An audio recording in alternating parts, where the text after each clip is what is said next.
Yesterday, we reported that bear hunting could start up again in Florida to prevent bears from overpopulating and interacting with humans. And today, we go to Colorado, where this bear broke into someone's home. He's obviously hungry, caught on camera outside the home in Telluride. And you can see the bear open the front door, and then after taking a second pause, walked right inside. The bear was inside the home for a full 90 minutes, eating whatever he could before he left. I hope he was hungry. Thanks for watching. Rob Schmitt Tonight is up next.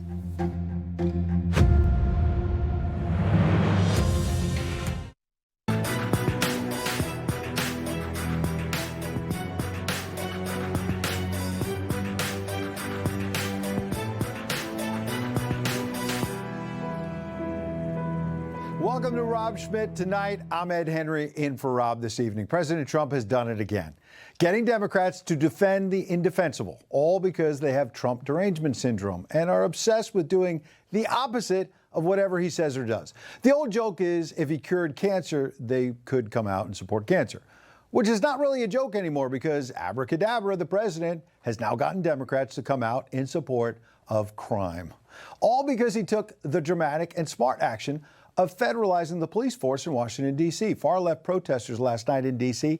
actually chanting, "Trump can't have it," as they defended their crime-ridden streets.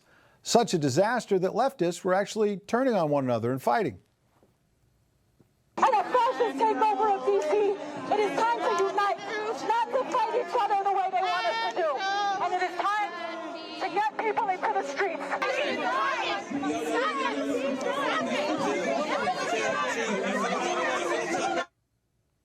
Get people in the streets and defend more crime. As I said, Trump derangement syndrome at a whole new level.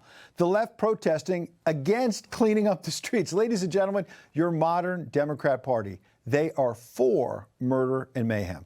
Because get this, literally a couple of blocks away from these D.C. protests last night, a guy was shot and killed.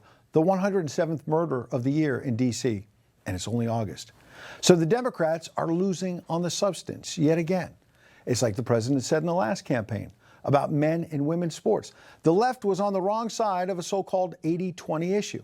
Now the left is upside down on what has to be, what, a 99-1 issue? I mean, exactly who is the 1% in favor of murder? You can't build a winning coalition around a party platform that says, we love crime in the streets. So when they're losing on points, what do the Democrats do? Play the race card. Every city that you see under attack seems to be headed by someone who is either black or brown. All of the issues you see taking place in Washington, D.C., there seemed to be a little bit that which took place back in 1876. Despicable. He called it Jim Crow 2.0. A lot of people who are getting killed, not just in D.C., but Chicago, New York, L.A., they're young black kids. And guess what? Jim Clyburn has done virtually nothing to save them. It's President Trump, the guy they disgustingly call a racist, who's trying to save black kids, white kids, Hispanic kids, all kids. Even as MSNBC has shamelessly tried to get the D.C. mayor, Muriel Bowser, to also play the race card. They seem to hold their harshest criticism sometimes for cities that are majority black and brown. Do you see that, and what do you think that means? I think that I have been dealing kind of with this issue for a number of years. It's kind of easy fodder on the campaign trail. But now we're talking about governing, and my job is to focus on making sure our city is running well, and people enjoy a great quality of life. Notice the D.C. mayor did not take the race bait there. Maybe it's the reality of the fact that she realizes she has no legal way to stop the president, has to try to work with him. Or maybe there's a more troubling reason why she's so muted. She might be worried about you learning that, you guessed it, DEI was the big focus of her city's police department, not fighting crime. Charlie Kirk saying the current chief of D.C. Police, Pam Smith, the former chief equity officer whose primary job was overseeing diversity. Why would you ever put the diversity person in charge of a real police force? This insanity must end, indeed. And look what the city of Washington ended up with, a police chief who seems utterly clueless. as she addressed reporters today with the mayor after they both met with Attorney General Pam Bondi, who's now in charge. Can you tell us what the chain of command is now? What does that mean? What does that mean? Exactly what it sounds like. What's the chain of command was the question. She just met with Bondi, so she should know the answer. The Attorney General's in charge.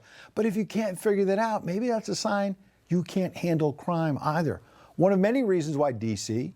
and so many other blue cities are a complete and utter disaster, which is why, mark my words, the president is only using D.C. as the opening salvo. I bet he's coming for L.A. and Detroit, San Fran, New York, especially with a socialist likely to be that city's next mayor, something we'll discuss in a moment with the former New York City Mayor Rudy Giuliani. The point is the president is not stopping with D.C. We have other cities also that are bad, very bad. You look at Chicago, how bad it is. You look at Los Angeles, how bad it is. We have other cities that are very bad. New York has a problem. And then you have, of course, Baltimore and Oakland. We don't even mention that anymore. They're so far gone. We're not going to let it happen. We're not going to lose our cities over this. No wonder the left is petrified. The walls are closing in on a number of levels. Their long scam of handing out welfare to trap people in poverty in Democrat cities is being exposed. Plus, last week, the president called for a new census to make sure illegal immigrants are not counted for federal benefits and are not voting in elections.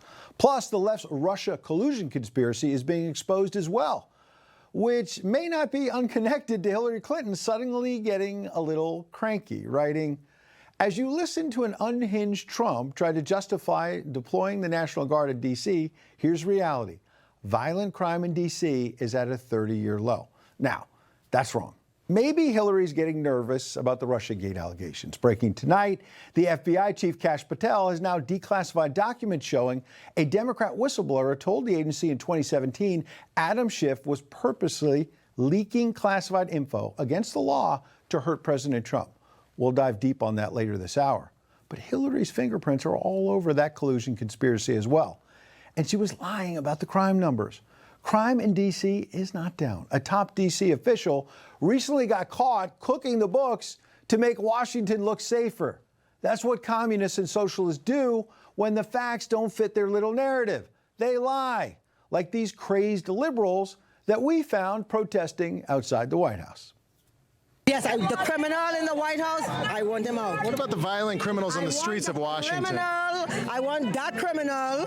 But the criminals on the streets, the people harming people, like physically harming people on the streets of Washington, do you want them to leave? I get how you feel about him, but what about the people on the streets? You shouldn't destroy Washington. How is it destroying it by putting federal police officers on the streets? Cleaning it up by plowing over a rose garden, by making people afraid. But that's not what we're talking about. We're talking about East Berlin, circa 1930s.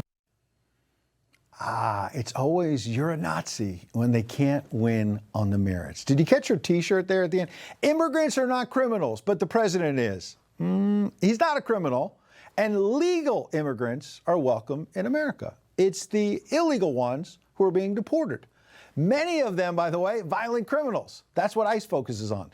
The president got the left to stand up for those violent criminals as well, just like Democrats are now all but defending murderers in our nation's capital. No wonder why Democrats are out of cash and out of ideas, and their poll numbers have reached a new low. Joining us now is the former New York City mayor, America's mayor, the one and only Rudy Giuliani. Mr. Mayor, only President Trump could get Democrats to now stand up for criminals and say, no, stop this. We want more murder in our blue cities. And there are reports tonight that the Defense Secretary, Pete Hegseth, is actually working with the White House on creating a domestic civil disturbance quick reaction force to line up hundreds of National Guardsmen, hundreds of them, ready to deploy to a variety of blue cities. Do you think we're going to see action far beyond D.C.? I don't know if we are, but you're absolutely right. It's unthinkable to me that the people who live there, the Democrats, don't want it to be safer.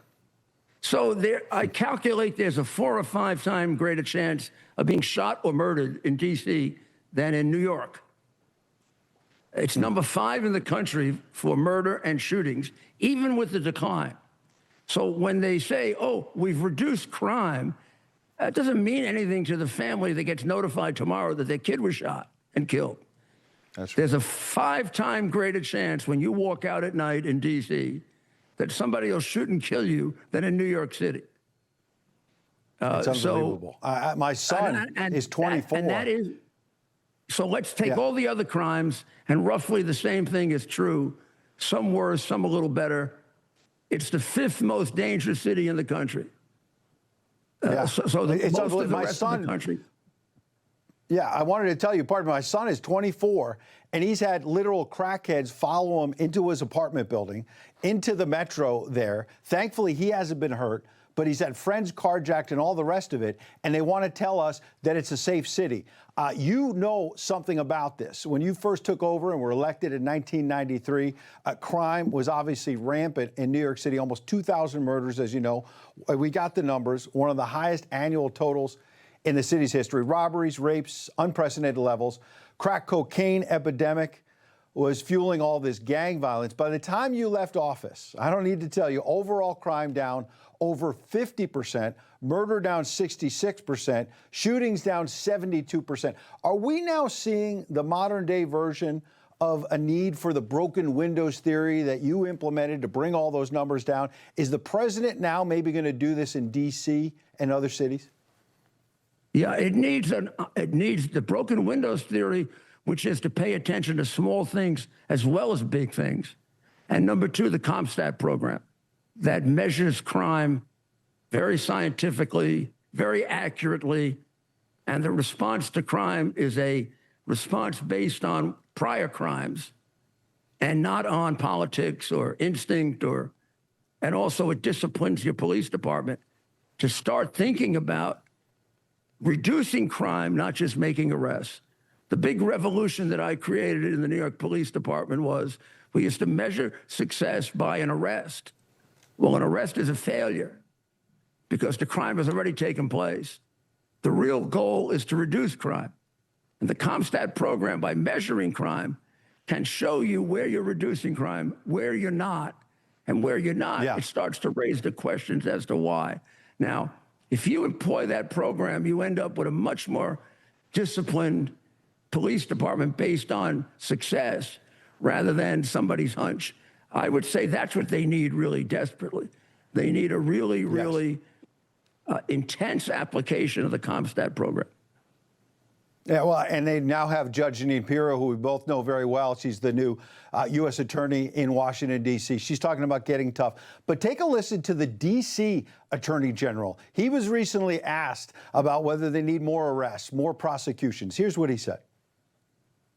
We as a city and a community need to be much more focused on prevention and surrounding young people and their families with resources if we want to be safer in the long run. We cannot prosecute and arrest our way out of it. He says we can't prosecute our way out of it. We basically need more social programs, more therapy. What's wrong with these Democrats in these cities? It's almost as if they haven't learned from 40 years of history. That reminds me of what I used to hear in 1980 and 1981 when I ran the Attorney General's Task Force on Organized Crime for President Reagan. And the answer is you need both. And the short-term answer to crime is law enforcement.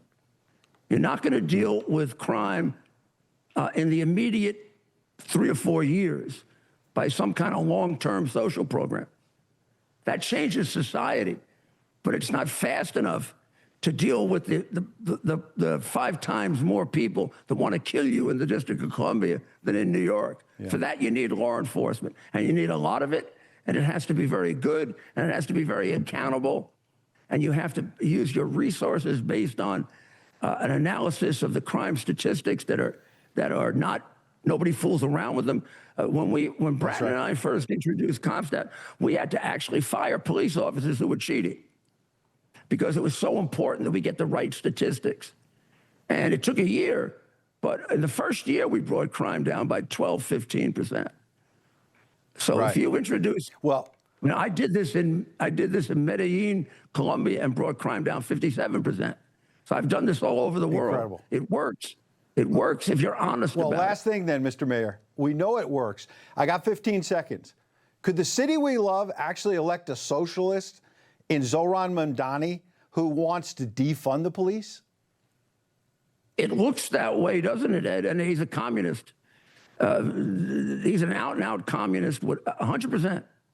The things that he's saying are things that he would have been just ignored 20 years ago by any Democrat or Republican as an extraordinarily dangerous individual and as a person who is essentially hates the United States and wants to see it overthrown in favor of a communist government.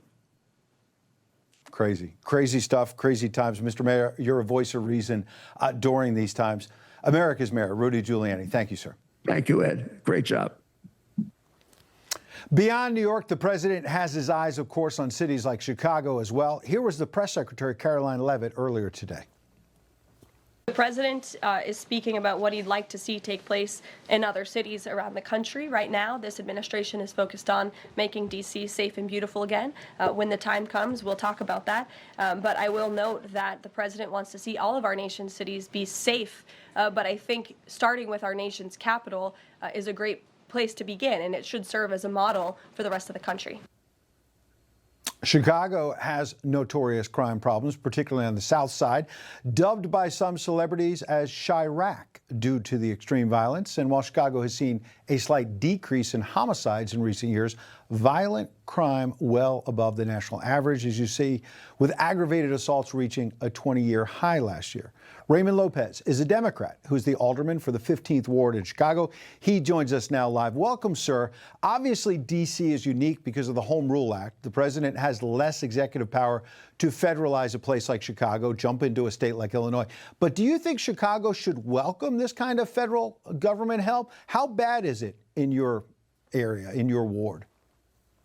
Well, thank you for having me. You know, we should always be welcoming of the federal government's ability to help us maintain safe communities, safe cities, and a safe country. It blows my mind, as I was listening to the previous segment, that you have politicians in my own party who are enamored with the dangerous criminals in our streets. What we don't need, in my opinion, is the National Guard. But what we do need is the FBI, the ATF, and many of the other members of the federal government who can go after those cartels, go after those drug dealers, go after those human traffickers that have been operating within the city of Chicago for the past 20 years. That should not be a partisan issue. That should be an easy lift and a welcome to the city of Chicago's neighborhoods. But as you know, my governor, my mayor are going to use their hatred for Donald Trump to say no, to say we don't want federal intrusion, but we do want federal money. And I think at the end of the day, that's what's going to give Donald Trump leverage over the city of Chicago, the county of Cook, and the state of Illinois, because 22% of our budget comes from the federal government. And I think he's going to be able to play that card to them and say, if you want the money, then we're coming with. Yeah, and speaking of that, Mayor Brandon Johnson, he's been a disaster. Chicago's spending is up 47% since 2019. You've been on social media saying the mainstream media refuses to hold his feet to the fire. Here's what the mayor said about possible federal help. Listen. It's clear that the President of the United States of America is very much interested in insurrections. He led one. He is literally plundering our cities as we speak. And I am quite disturbed, quite frankly, by the unhealthy style of governance where he has shredded our Constitution.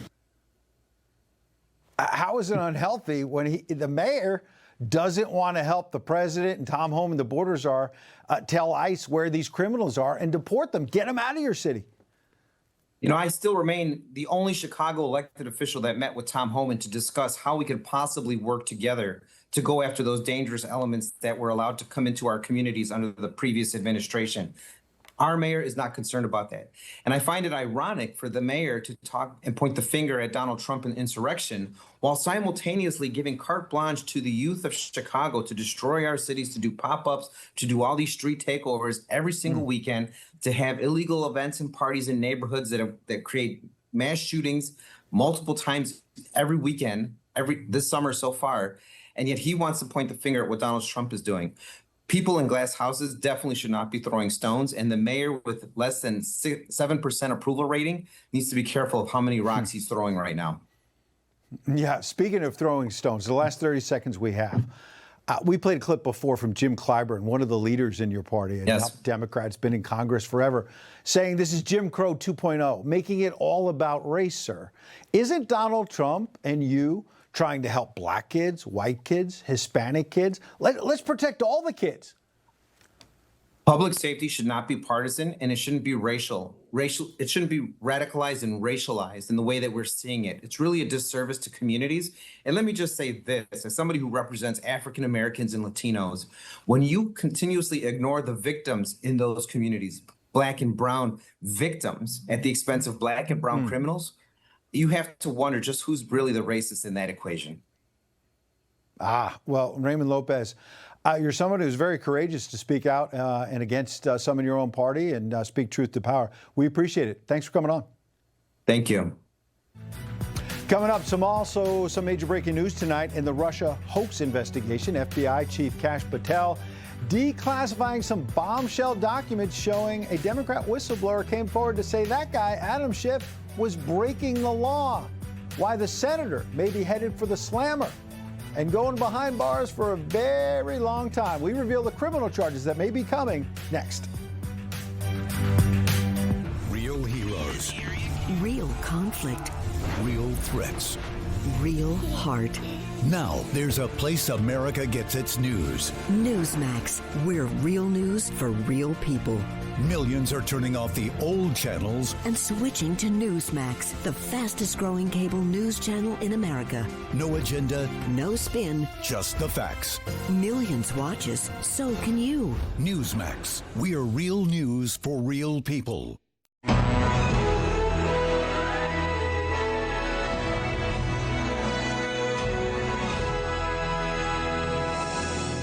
On February 4th, 1973, a boxing legend was born in the barrios of Los Angeles, the son of Mexican immigrants. Oscar De La Hoya would go on to win 11 world titles in 6 different weight classes and generate an estimated $700 million in box office TV revenue. Boxing was in his blood. His grandfather, his father, and his brother were all competitive boxers. But Oscar De La Hoya would take his family achievements to new heights. Nicknamed the Golden Boy of boxing, Oscar began his boxing career by winning the lightweight boxing title, fresh out of high school. His mother, Cecilia, before she died of breast cancer at the age of 39, had always hoped that one day her son would be an Olympic gold medal winner. In the 1992 Olympics in Barcelona, De La Hoya took on Germany's Marco Rudolph, winning that gold medal. After fulfilling his mother's dying wish, media nicknamed De La Hoya the Golden Boy. Later, the Golden Boy would establish the White Memorial Hospital in Los Angeles in his mother's memory. During his amateur career, De La Hoya would rack up 234 wins with an astounding 163 by knockout. On April 14, 2009, Oscar De La Hoya, after 45 professional fights, 39 wins and 6 losses, retired from boxing, ending a legendary career with these words. And I promise to everyone that this is it. This is the end of the road for me inside the ring.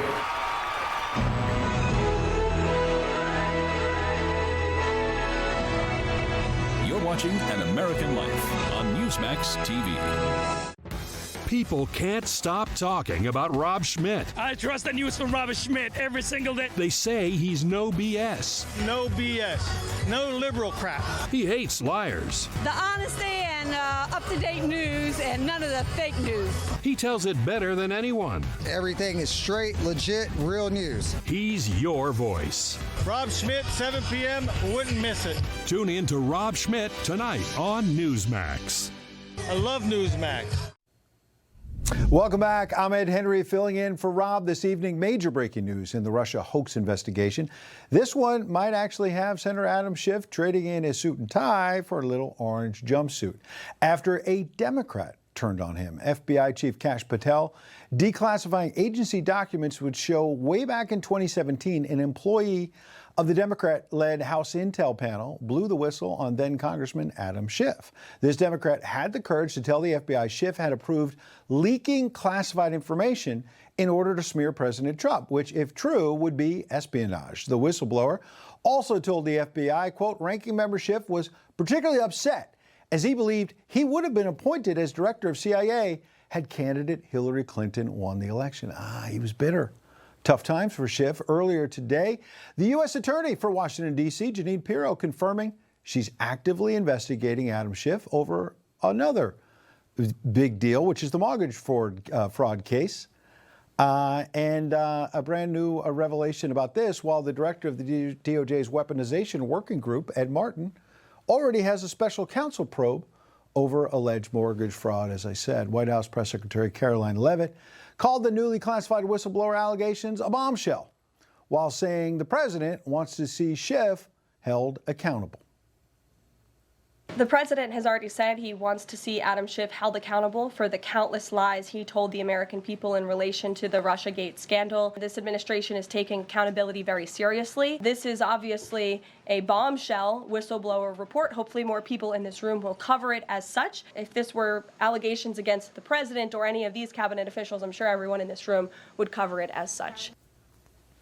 The media is not covering it, but Lee Schmitt does. He's the author of The Plot Against the President. He was ahead of the curve on a lot of this Democrat corruption. Welcome, sir. Thank you, Ed. Nice to be with you. It's always good to have you. Interesting that Schiff used a flimsy whistleblower to impeach the president, you'll remember, over Ukraine. Now a Democrat whistleblower dimed him out. How serious is this, first of all? How many years in prison if convicted? Do you think he's going to be held accountable? Well, I certainly hope he's going to be held accountable. One thing that we have to keep in mind is such things as the statute of limitations. I mean, I can't give you the exact numbers how that works, but then I would also say that we don't know, but that Adam Schiff might be part of the conspiracy investigation that we're hearing DOJ and FBI are building. And in that case, Adam Schiff could be in a lot of trouble here for what he did. I also want to know, why didn't the deep state do anything? Because if this Democrat came forward in 2017, and to your point now, the statute of limitations has passed on some of the charges, but there could be conspiracy charges that have a longer statute.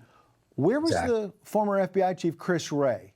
Did he and other officials at the Trump DOJ the first time, pardon me, and the Biden DOJ later cover all this up? Why didn't we know about this? Yeah, that's the shocking thing about reading these documents. You know, it's John Solomon's great story at Just the News that broke this.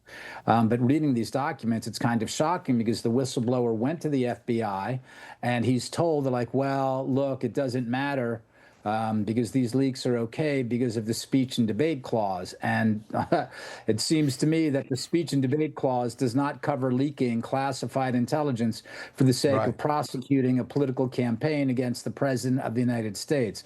So that's one of the shocking things that's here in these documents. Yeah, I covered Congress a long time, as you have. Speech and debate clauses, you could say something on the House or Senate floor and be protected against a lawsuit or something. And a lot different to break the law and leak classified information. Here's Schiff's story. His office told Newsmax, Kash Patel's latest smear against the senator is absolutely and categorically false, and is just the latest in a series of defamatory attacks from the president and his allies meant to distract from their plummeting poll numbers and Epstein file scandal, which I would add seems bizarre. That's not what they're doing here.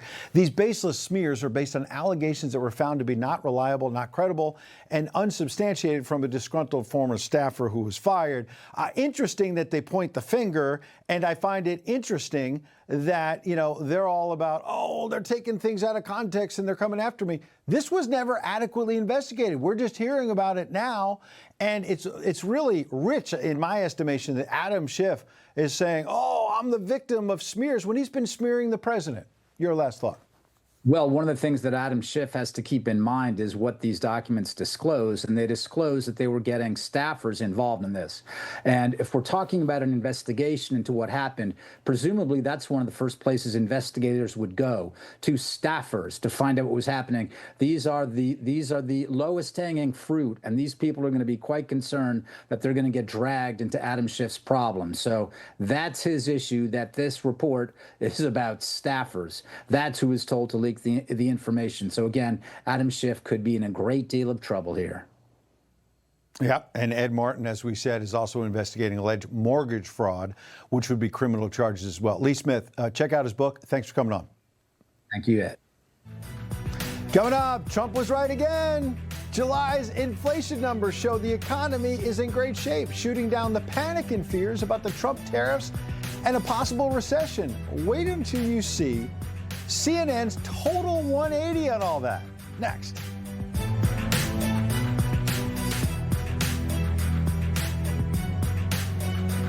I'm Michael Savage, and I was conservative before conservative was cool. Do you realize how crazy the liberals in this country have become?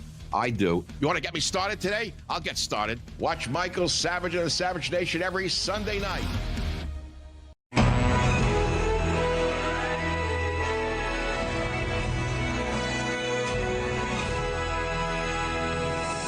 You know, I've really never had to grow up. So 43 years old, and I still feel like I'm a teenage kid in a high school locker room just going out and playing football with my friends. Thomas Edward Patrick Brady Jr. was born on August 3, 1977, in San Mateo, California, where he attended Junipero Serra High School, excelling in baseball, basketball, and football. Brady began as a JV backup quarterback for a team with a record of 0-8.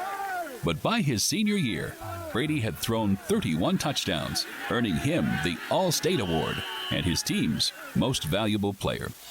In 1995, he was drafted by the Montreal Expos. Still, his love of football never faded. That same year, he was also recruited by the University of Michigan. In his first year as starting quarterback, he broke the university's record for most completed passes. In 2000, at the NFL Draft, Tom Brady was far from a star, getting picked only in the 6th round by the New England Patriots. 6th-round Tom became one of football's greatest legends, leading the Patriots to 17 AFC East championships and 6 Super Bowl victories. After an historic 19 seasons, Tom Brady left the Patriots over a contract dispute and joined the Tampa Bay Buccaneers, quickly leading them to a Super Bowl victory. Following his signing, Tom Brady said he joined Tampa Bay for 2 primary reasons. The first is to be a role model for the sport's upcoming younger athletes, and second, to prove something for himself. In addition to his 7 Super Bowl wins, he was named the NFL's most valuable player 3 times and selected for the Pro Bowl 14 times. As a result, Thomas Edward Patrick Brady Jr. is considered to be the NFL's greatest quarterback of all time and one of the greatest athletes in sports history.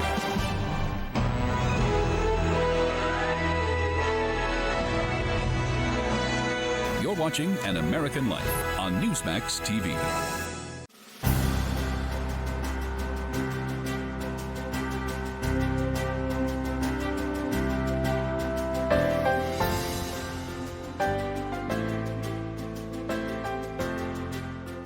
But you know, you do have to fight to keep freedom. Because there are always people who say, oh, give a little bit more power to government, and then a little bit more, and then a little bit more. Then one day, you've got so many people employed by government that they have a vested interest in keeping more and more power in the hands of government, and less in the hands of people. No, it shall not be. The governments are there to serve the liberties of the people, not to restrict them. Big media will never stop their antics, their bias, their ugly insinuations, their nasty attacks. Well, they may never stop, but I will never stop exposing them. We have other cities also that are bad, very bad. You look at Chicago, how bad it is. You look at Los Angeles, how bad it is. We have other cities that are very bad. New York has a problem. And then you have, of course, Baltimore and Oakland. We don't even mention that anymore. They're so far gone. We're not going to let it happen. We're not going to lose our cities over this. President Trump hinting there dramatic federal action is coming to poorly run blue cities all around the country, far beyond D.C., to help clean up and combat the rampant violence running through these once beautiful places. He's already deployed a task force of about 800 National Guard troops, with about up to 200 of them supporting local law enforcement in D.C. Tonight, the Defense Secretary Pete Hegseth talking about maybe taking that show on the road, deploying those National Guardsmen, maybe even next in California, which happens to be the home of the great Larry Elder, nationally syndicated talk show host, and Katie Zachariah, senior advisor for Fixed California. Welcome to you both. Thank you. Thank you. Larry, he mentioned L.A. and Oakland in particular. I bet San Fran could use some help too. Doesn't this put Gavin Newsom in an interesting position when he starts suing, likely, to keep the National Guard out of helping to stop crime in California? Well, it does. He does not want to be characterized as a California crazy, even though he's a California crazy, soft on crime, cashless bail. He's the one who got the guy to write Proposition 47 that allows you to steal up to $950, not just per day, but per store. And if you get caught, worst that happens is you committed a misdemeanor. And because we have cashless bail, you have zero chances of going to prison. Now, you have to ask yourself, though, Ed, why is it only now we're talking about this? You have a ABC reporter now admitting that in D.C. That there's crime. I think she said she was attacked. You've got Joe Scarborough reading a letter from a liberal person claiming that crime in D.C. is rampant. Only now they're talking about it. Yeah. One can only say the reason for this is because, unfortunately, a disproportionately large amount of this is committed by young black men. And for the media to talk about this crime and to talk about how much of it is committed by young black men, they cannot stomach it. And this is all because, Ed, of the breakdown of the nuclear family, where 70% of black kids now enter the world without a father in the home, married to the mother. And even Obama said, when this happens, you're far more likely to commit crime, drop out of school, end up in jail. And nobody wants to have this conversation except for the politically incorrect Donald Trump. Yeah, and we'll have this conversation. We're having it now. And Katie, I listen to Larry. He makes so much sense. And yet Jim Clyburn, one of the so-called black leaders in the Democrat Party, we played the clip at the top of the show. He said this is Jim Crow 2.0, that Donald Trump's basically a racist targeting black and brown cities. I'll be clear. We left LA because the crime was so bad and the police were basically told to stand down when our home was broken into. So we are grateful. We are so grateful in the blue states that President Trump is even hinting at a possible, inclusion of the National Guard to support local law enforcement, because quite frankly, the California government has bludgeoned them at the knees. The local city mayor has bludgeoned the LAPD at the knees and has not enabled them to actually do their job. So it's a shame that he has to come in and do this to fix our problems. Our government should be doing this for us. The state government should be doing this. And because they're not, the president has to. Right. Yeah, absolutely. Larry, real quick, what the governor is doing instead is talking about a redistricting scam, saying the president needs to stand down in this threatening social media post, basically saying we're going to fight fire with fire. And if you change some U.S. House seats there in Texas, all of a sudden he's going to turn the few Republican seats you have out there in California, Larry, into Democrat seats. What's going on out there? Well, Gavin Newsom's agenda is I can't defend myself on crime. I can't defend myself on the way people have left California in the last several years. I can't defend myself on the quality of our public schools. I can't defend myself on our budget, which is a crime theme. But Donald Trump is a bad guy. He's a racist and a fascist, and that's his and that's his policy. That's his ticket to 2028. Yeah, it's crazy. Katie, real quick, the president also called out the wildfires and the fact that Pacific Palisades, Malibu, I was just out there, they haven't done almost anything. Real quick, what's going on in California with that? Very few people have even broken ground to start rebuilding. This was 7 months ago at $250 billion of damage and wildfire damage. And Gavin Newsom is running around hosting Democrats from Texas and having a sob fest about gerrymandering, something he's been doing well over 10 years. So the fact that we're looking at this fire situation and they haven't been getting any permits just shows, I think the president is actually very generous in calling him incompetent. He is a lot more maniacal and well calculated, and I think this is a potential for a massive land grab rather than something that's just blatant incompetence. Yeah, we're already seeing foreign investors coming in and buying up land in Malibu. It's something to keep an eye on. Katie, Larry, appreciate your time tonight. Thank you. Thank you. While most of the Democrat Party pretends everything's fine in D.C., most of the mainstream media sticking to the anti-Trump script, some of the lefties are actually getting real on D.C. crime. That's next in News from the Left. I've had too many friends carjacked, shot at. None of us will walk more than 3 blocks after 8 p.m.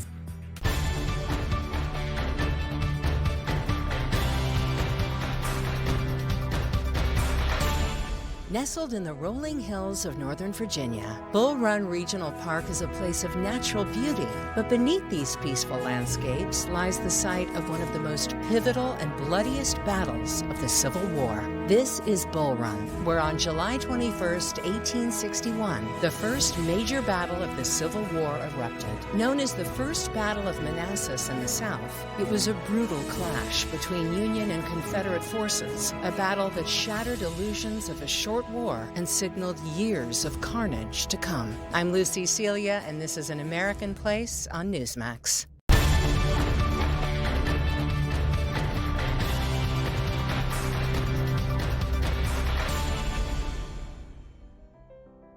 A king of sorts lived in this home only 2 years, but he made a lifetime of musical memories. Composer Scott Joplin, known as the King of Ragtime, moved to this brick row house in St. Louis, Missouri in 1900. Joplin rented a room in the home from a wealthy African-American family.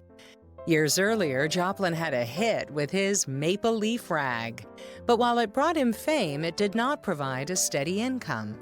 To make ends meet, Joplin tutored piano students here and performed in venues around town where Dixieland jazz was making its mark.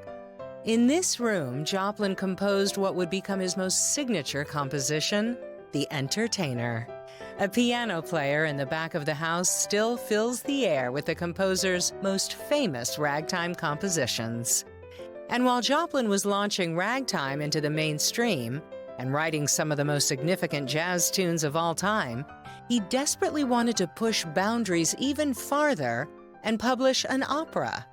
Before he could realize that part of his dream, syphilis and dementia had overcome the composer to the point he could no longer move his fingers to play the piano.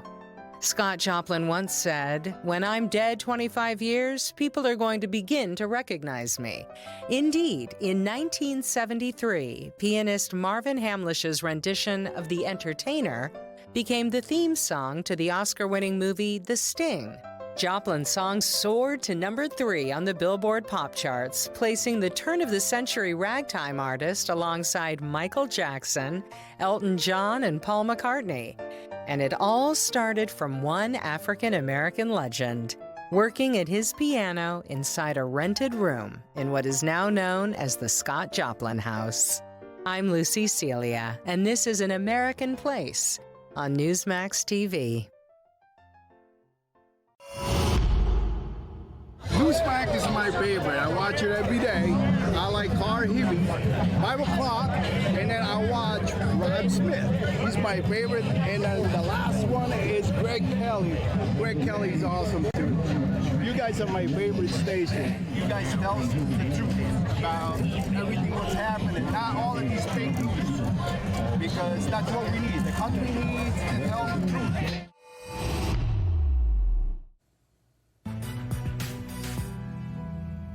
Time now for News from the Left. The Democrat Party doing their best job to gaslight over rampant D.C. crime. They can't admit the truth because that would reveal the left-wing policies they've been pushing have failed. Peter Baker, Jasmine Crockett, all kinds of others in the media and politics claiming on X, violent crime in D.C. is at a 30-year low, or how dare Donald Trump lecture anyone on law and order with all his felonies. Even Nancy Pelosi chiming in and making it a course about January 6th. Funny enough, a few members of the left are actually reporting the truth, saying D.C. is not safe and is completely out of control, giving insight to just how dangerous it really is and how Trump is right. Watch. Here's a reality check. There is no doubt that D.C. has for decades been a high crime city. It is among the U.S. cities with the highest homicide rates. It was within the last 2 years that I actually was jumped walking just 2 blocks down from here. And then just this morning, one of my coworkers said her car was stolen a block away from the Bureau. This may sound controversial, but I'm not totally opposed to Trump's National Guard move in D.C. I know he's doing it for politics, but crime remains rampant. I've had too many friends carjacked, shot at. None of us will walk more than 3 blocks after 8 p.m. You hear that? That's Joe Scarborough reading a text live on MSNBC from one of his very liberal friends. Newsmax contributors Chris Coles and Chrissy Clark are here live joining us now. Thanks for coming in, Chris. What's your reaction to the left saying D.C. crime's at a 30-year low, despite the fact that some of their own colleagues at CNN, MSNBC are saying, we can't even walk to our car. You know, Kieran Phillips says she was jumped. It's crazy. Yeah. Look, this is the greatest fear of the left-wing, establishment in D.C., that other leftists are actually getting on board with Trump's ideas. This is like unthinkable a few years ago, you know what I mean? But you can kind of tell that the culture is shifting in America a little bit. You had Greg Gutfeld on The Tonight Show the other day, and people don't seem to be in this I hate Trump mode completely 100% anymore. And I think a lot of people don't know what to do about this on the left. But you know what? At the end of the day, Donald Trump actually has solutions to problems. And every once in a while, leftists have to go, you know what? Maybe it's a good idea. Well, Chrissy, I have a theory on what Chris is saying. It's a common sense agenda, so it's kind of hard to fight it. You had this MSNBC justice reporter, Ken Delanian, claiming Trump used false and misleading stats about crime in D.C. when, as we said, on MSNBC, Joe Scarborough is reading a text, Chrissy, saying, I can't walk to my car after 8 p.m. at his own network. Yeah.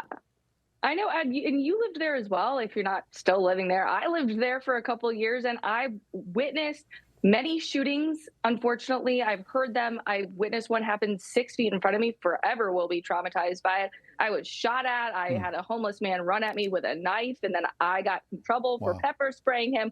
You guys, I have so many stories about this. But the truth is that going against common sense, not liking crime, that's the most common sense position in the world. So much so that Eric Swalwell actually tweeted in light of a man passing away today. He was shot today in Washington, D.C., because we're at a historic low, guys. We're at a historic low. Eric Swalwell tweeted, Trump owns it, which I read as he understands that death of Americans is problematic, which is exactly what it is. Oh, right. So now all of a sudden someone dies. It's like the 107th homicide in D.C. That's Trump's fault. The first 106 who were killed, that was something else. Very, very interesting, guys. Looks like we all lost Chris. Chrissy, it's great to have you as well as Chris. We're going to take a quick break. On the other side, coming up, we show you all the ways the panicans were wrong about the economy and Trump was right. When it comes to inflation, Bidenflation's been whipped, and your paychecks are up. We get into it right after this.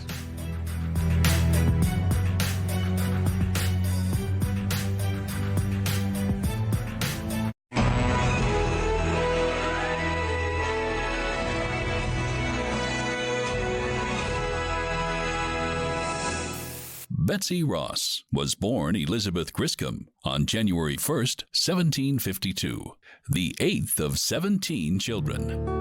At 21, while studying to be an upholsterer's apprentice, she met and fell in love with fellow student John Ross. The couple eloped and were married here at Hugg's Tavern in 1773. John and Betsy Ross started their own upholstery business and joined Christ Church, where they met fellow parishioner, soon-to-be General, George Washington. As a skilled seamstress, Betsy Ross was often asked by George Washington to embroider his shirts and scarves. Following the outbreak of the Revolutionary War, her husband joined the Pennsylvania militia and was killed a short time later when the ammunition depot he was guarding exploded. General Washington, recognizing troops needed a rallying point, quickly turned to his seamstress, Betsy Ross, to create the flag he and the Congress had approved. Here at her home, General Washington and a two-man congressional delegation met with Ross to discuss the construction of a new flag for the new nation. Legend says Washington wanted a 6-pointed star, but the seamstress persuaded him to go with a 5-point because it would be easier to sew, thus making the flags faster to make. The result, called the Betsy Ross flag, consisted of 13 stars representing the 13 colonies in revolt, bordered by broad red stripes, signifying strength and valor, and white stripes signifying purity and innocence. Betsy Ross married 2 more times, having 7 children, while outliving all 3 of her husbands, and dying at age 84 on January 30th, 1836, in Philadelphia, Pennsylvania.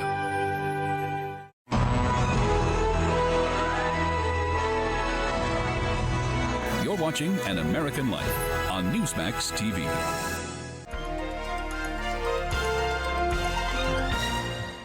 By mid-1944, German military occupation engulfed the continent of Europe, while across the English Channel, an armada of men and equipment was preparing to take it back. On the 5th of June, Allied armies from the United States, Great Britain, and Canada joined those from Australia, Belgium, Czechoslovakia, France, Greece, New Zealand, Norway, Poland, and the Netherlands, and set sail for the Normandy coast. But they weren't all soldiers. At morning's first light, London bureau chief for the future NBC radio network, George Hicks, broadcasting live from the deck of an American ship, provided Americans back home with a front row seat. Here we go again, another plane come over.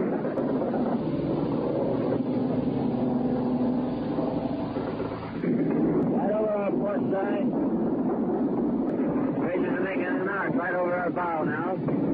Supreme Allied Commander General Dwight D. Eisenhower also used that same venue, radio, to inspire both his troops and the nations they were being sent to set free. The tide has turned. The free men of the world are marching together to victory. The date was D-Day, June 6th, 1944. You're watching An American Moment on Newsmax TV. You know, I think the biggest selling point for Newsmax is we're not doing the same boring, predictable news. You flip through the other channels, you got these high-paid hosts. They say the same thing every night. You know what they're going to say. It's a little different here.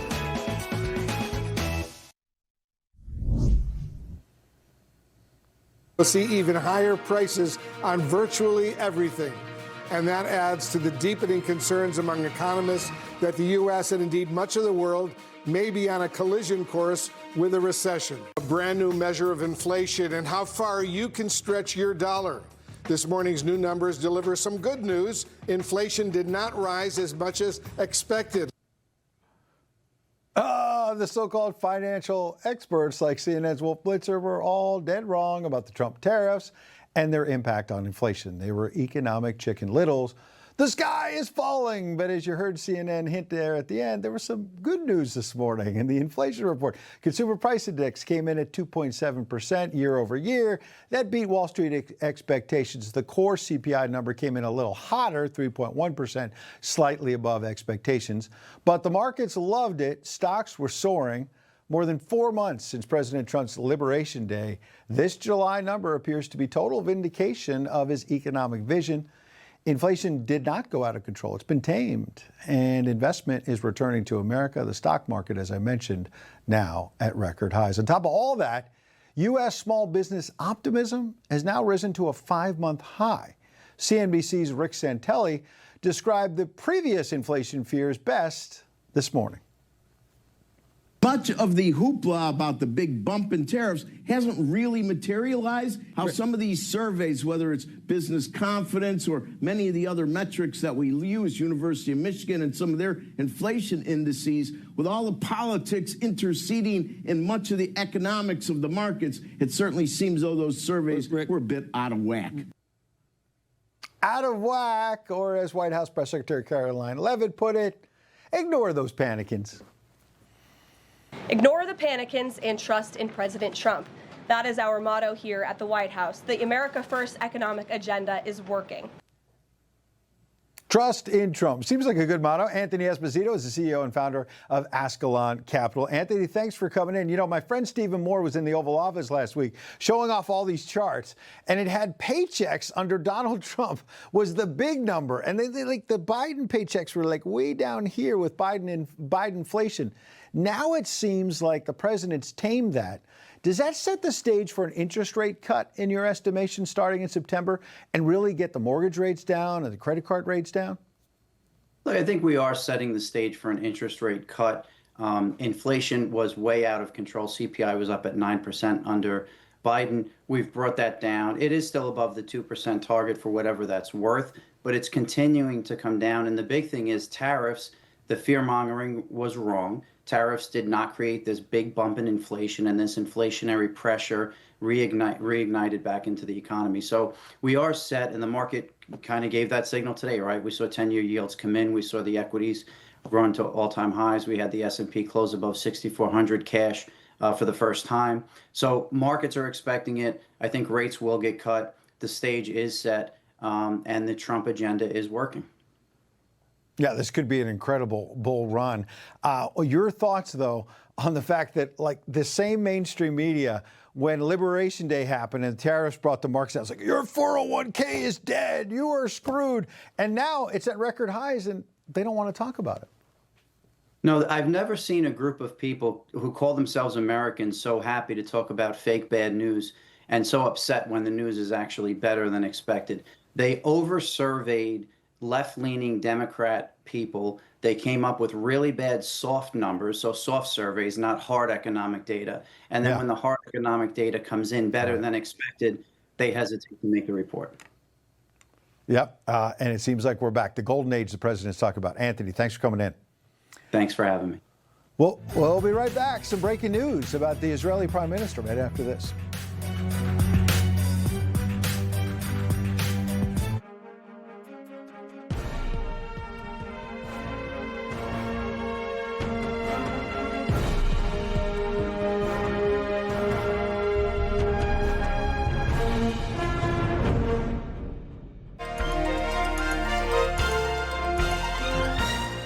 August 16, 1977, is a date forever remembered by music lovers throughout the world as the day the King died. Born a twin on January 8, 1935, in Tupelo, Mississippi, Elvis Aaron Presley's twin brother Jesse died at birth, leaving the future entertainment legend to grow up a single child. After making his first recording at age 19 for Sun Records, 1 year later, RCA bought his contract, and within 2 years, Elvis Presley emerged as an international recording sensation. But at age 22, young Elvis was drafted into the Army. He declined special service status and trained alongside regular soldiers at Fort Hood before joining the Army's 3rd Armored Division in Germany. After 2 years of service and meeting his wife Priscilla, Sergeant Elvis Presley returned to civilian life and went on to star in 33 films and break records for his television specials and appearances. But concerts were always his first love. It's my favorite part of the business, is a live concert. 80,000 people lined the streets as a parade of white limousines made their way to Graceland to pay their final respects. You're watching An American Moment on Newsmax TV.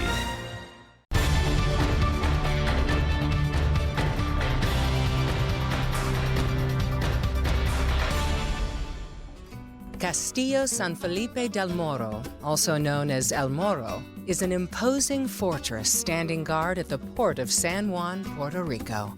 Shortly after Christopher Columbus discovered Puerto Rico, Spain's King Charles V ordered construction of a fort to protect the sought-after deep-water port. The island was attacked by the British, starting with Sir Francis Drake in 1595, but ultimately El Moro kept them both out. El Moro's last wartime action was during a naval bombardment by the United States Navy during the 1898 Spanish-American War.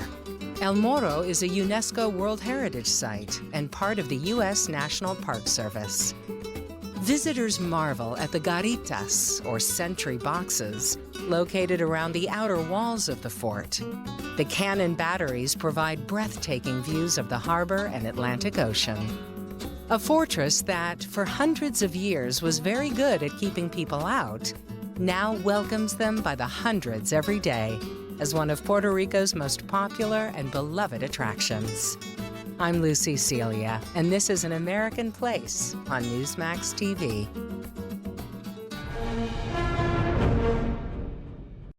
It's our America. We conquered it. We built it. Great values like honesty and fairness. Great courage. A great nation needs a free press. Newsmax is it. 30 million Americans regularly go to Newsmax when they really need to know. They watch Newsmax TV at home, on the free Newsmax app. They go to Newsmax.com. Start today. Newsmax is real news for real people.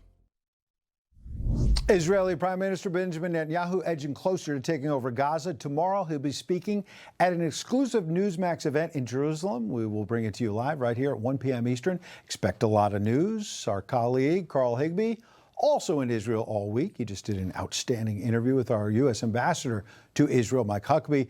Tomorrow, Carl will interview the Prime Minister after his big speech. Also, come check me out. Ed Henry, The Briefing, weekdays, 6 p.m. Eastern on N2, and I'm here on cable, 7 p.m. Eastern Saturday, 6 p.m. Eastern on Sunday. Finnerty is next.